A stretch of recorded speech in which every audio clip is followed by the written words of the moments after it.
What's up everyone, it's Karthik with Moneyvest. I am a little bit under the weather because I've been dealing with some cold and cough over the last couple of days. There's been a huge shift in the weather from Dubai over in the US. And of course, I've been getting sick a lot over the last couple of years, and that's because of traveling, because of lack of sleep, jet lag, everything. So I'm gonna try my best to not cough during this entire market update. Nvidia reported earnings yesterday. I broke this down literally live from Wall Street and the New York Stock Exchange.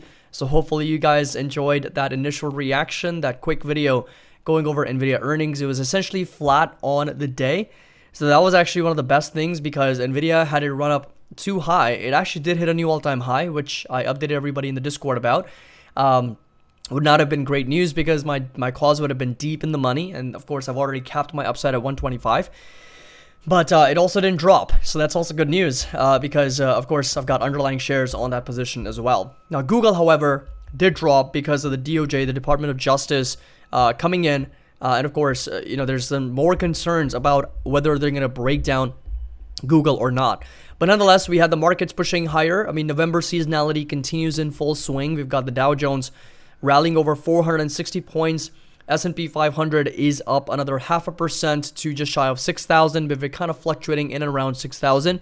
And the Nasdaq here just shy of 19,000 as well, but was really just flat on the day. So in terms of the options portfolio, Nvidia position doing still pretty good. It didn't really move much, so 36% higher. And I did roll out my calls, like I said, to March 2025. There's going to be some sirens in the background because I am, after all, in New York City. So you're going to hear a lot of that in the next maybe day or two. But this right here, Nvidia calls down about, yeah, I mean, that pretty much sounds about right. So Nvidia here, these are the calls, 125 strike, deep in the money still, down about 8.7%. No, really what I'm excited about is my SOXL puts. A lot of people were, obviously calling me super lucky, and I am, because these calls actually do expire, these puts expired tomorrow. One of them does on 11/22, and the other one expires next Friday, which is 12/6. And the beautiful thing is the semiconductors did actually have a pretty decent day. So if you come over to SOXL here, you'll notice that it was actually up on the day a little bit over 5%. But look at the price, back above $28 per share. So I am back out of the money on both of these puts. So the low for today was essentially 26.47. Of course, the day on Wednesday was $26 on the low. And so it's a good thing that we have moved back above 26 and even $28 to put me back out of the money for both of these puts. So of course, the one expiring tomorrow is up 92% or $236. And the one expiring next Friday is already up $157 or 32%. So we'll see by next Friday if this can also be up over 95, 98%. So I can close both of these puts out. This one, of course, will be closed out tomorrow. So this one, I will essentially be buying to close at a 97, 98% profit, locking in that profit. And the next one's going to be closed out next week. And I'll see if I can roll out these Tesla calls, which are also deep in the money at 250 strike, expiring in February as well. So we'll see what I have to do with that. So again, if you want to get access to everything, including my options portfolio, all the trade alerts, all the weekly updates, you guys know where to find me, where to find the community. There's going to be a Moneyvest community section on the Patreon where you can join. There's a couple more spots left with a 16% annual discount that gives you 2 free months, and they will give you access to the Moneyvest website, the Discord, portfolio updates, all the trade alerts, all the investing alerts, as well as engaging with over thousands of traders and investors. And of course, if you want to get access to all the courses, right, that's the Moneyvest education tier. And this is pretty much full access. Website, Discord, Patreon, members only videos, as well as all the 4 courses with 120 videos and 30 plus hours of content. You can pretty much take a look at the course curriculum. We got fundamental analysis, technicals, investing, psychology, as well as options trading as well. So link's going to be down below. Would love to have you on board. If you have any questions whatsoever, we're here to help support everyone. If I refresh this page, you'll see that we now have 3,000 members, over 3,000 members, part of the community. So you can join us. And again, you're going to find a lot of really valuable insight and a lot of really interesting, cool people that are experts in this field helping you in your journey as well. So if you come over to market concentration, S&P 500, $270 billion inflows, shy of 54 trillion. And of course, the biggest loser on the day was Google. down over $100 billion, followed by Amazon and Microsoft also rolling over. Tesla was essentially down about 70 basis points, so down about 8 billion. Apple also rolling over 7.3 billion. Meta also down 6.3 billion. So Magnificent Seven collectively was down over $174 billion. And the stocks that were pushing higher the most, Nvidia inflowing over 19 billion. We had Costco, JP Morgan, Home Depot, Walmart, John Deere. Of course, Snowflake was up quite a bit, 32% after the earnings. But all in all, this was a day where we did see a lot of inflows in some of the more value and retail and utility type stocks. If you come over to utilities, if I type in utilities over here, you'll notice they were actually at 1.7%. That is a significant outperformance relative to the S&P and the NASDAQ, and $21 billion inflows. If you come take a look at, let's say, financial services, so, if you go over to banking, you'll notice they were also up over 1.3%, or almost a $25 billion gain, followed by Bank of America, I think hitting a new all-time high, $3 billion inflow. We got Wells Fargo, $4.2 billion, and JP Morgan also up over $11 billion in inflows in market cap. So financials and utilities is where the money went to. So if you come over to some sector breakdowns, once again, you'll see that we had financials, utilities as the two big leaders in the market today, followed by materials, industrials, a little bit more staples. Technology was also up over 1%, but Mag 7 was clearly not. We did see a lot of outflows thanks to Google and the report from the DOJ.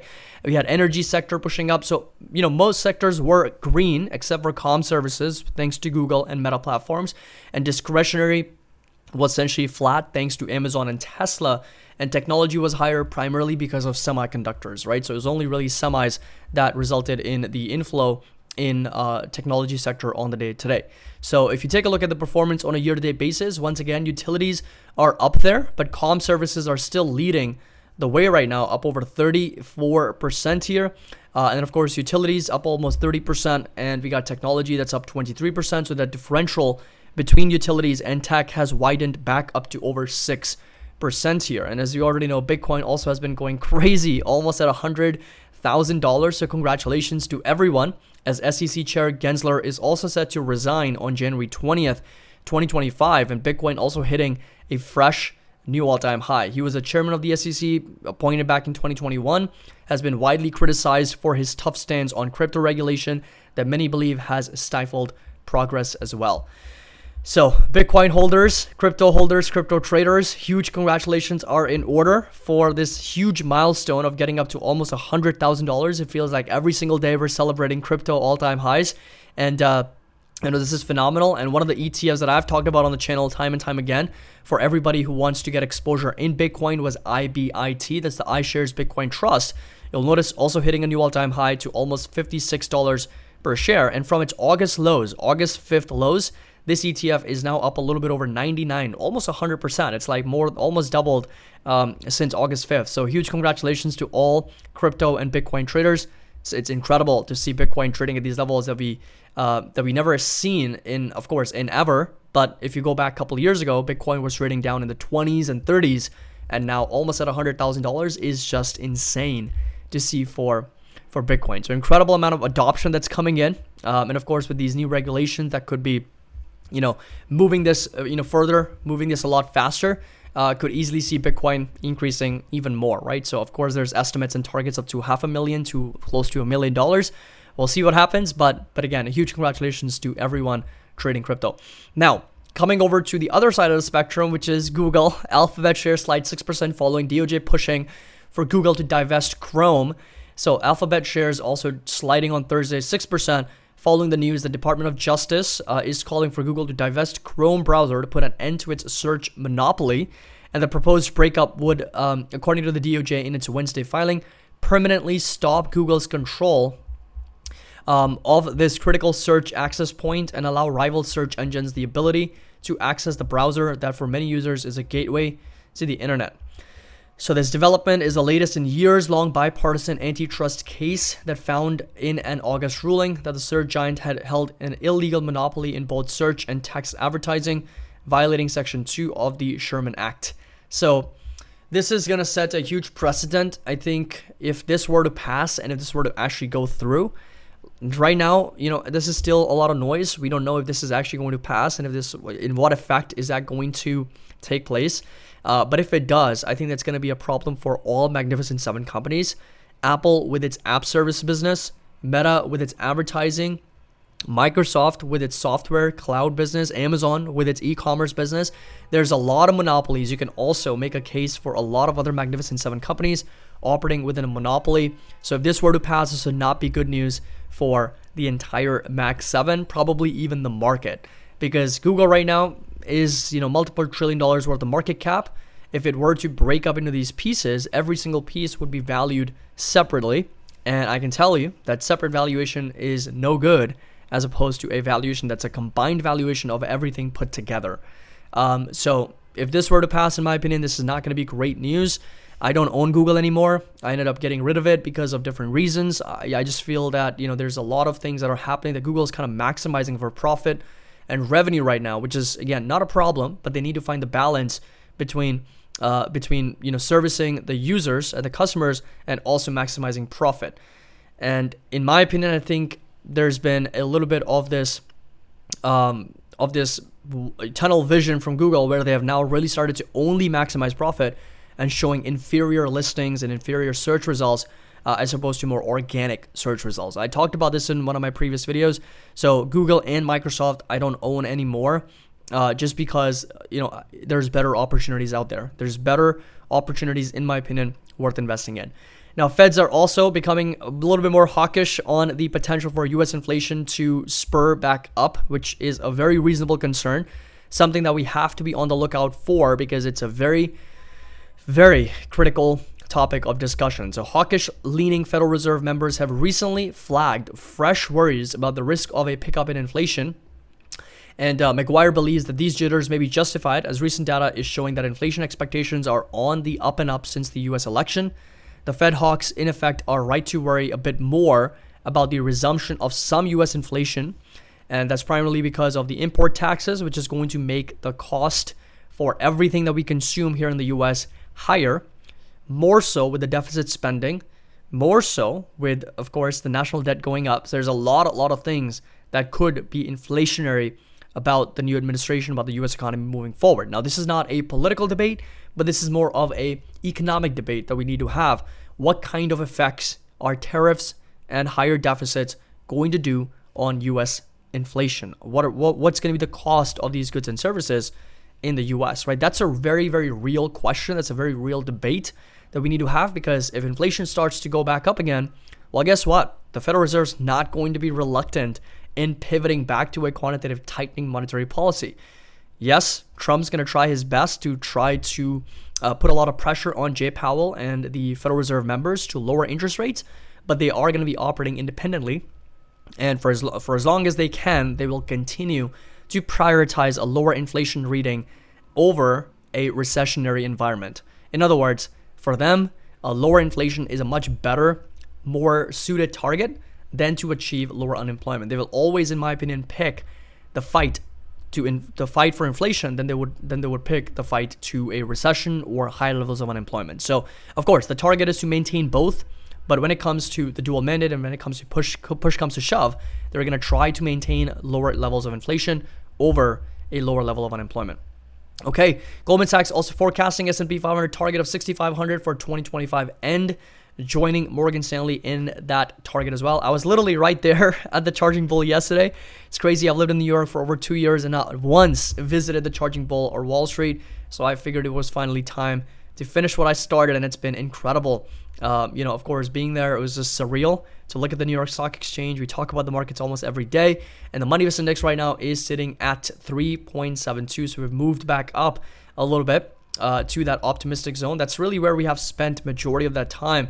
You'll notice that since November, since the beginning of this month, we have really not traded anywhere other than optimistic. We were, of course, very briefly down in the neutral zone towards the end of October. And of course, then pushed right back up, came back down. We've just been kind of in that optimistic zone most of 2024. And this right here is also available for all the members on the Moneyvest platform. You can pretty much go back and check out the historical buy signals and the trigger values. And every single year, in my opinion, the Moneyvest index is going to give us good high quality buying opportunities. We just have to be very, very patient and allow for the prices to come to us, allow for the markets to come to us. So that's where we are at 3.72. And again, you can also access my shopping list on the Moneyvest website as well. We're going to be adding a few more features, including the watch list. There's going to be a first version of the watch list and the screener that's going to be coming out towards the end of November on the Moneyvest platform as well. So we're super excited about that moving forward. Now coming over to volatility. So we are back down a little bit over 1.6%, back under 17. However, it's been flirting in and around that 18 to 20 levels. We got up to 18 today. Yesterday, the high was 18.7, so a little bit shy of 19. And we really, if the higher levels of volatility hit, Moneyvest index come down, that's where the buying opportunity is going to be. And I'm going to continue to hammer on this point because it's a very, very critical sort of understanding of how volatility in the Moneyvest index and the market breadth and everything kind of ties together.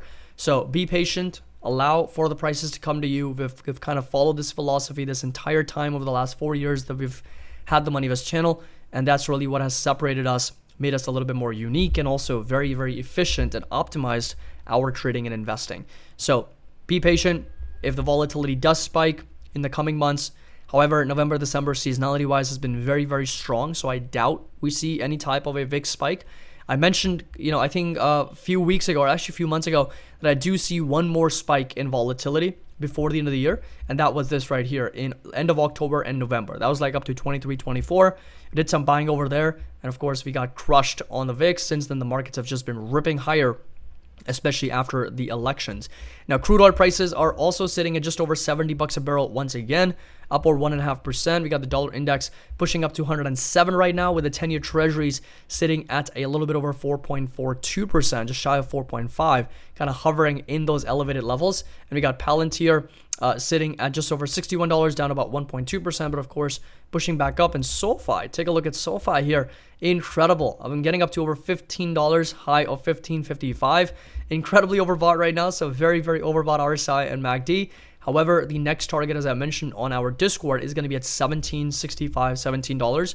So that right there is going to be that resistance. But before getting up to that level, I do expect some type of a pullback or correction, some profit taking on SoFi, considering this parabolic run up for this company as well. I mean, it's pretty much gone from like $6 to $15, 138, 139% since August of 24. Like literally just a few months ago, it was trading at $6. It's kind of crazy to think about some of these moves that have happened in the markets over the last couple months here. So resistance at $17.60, $17, support level at $13.90, closer to $14.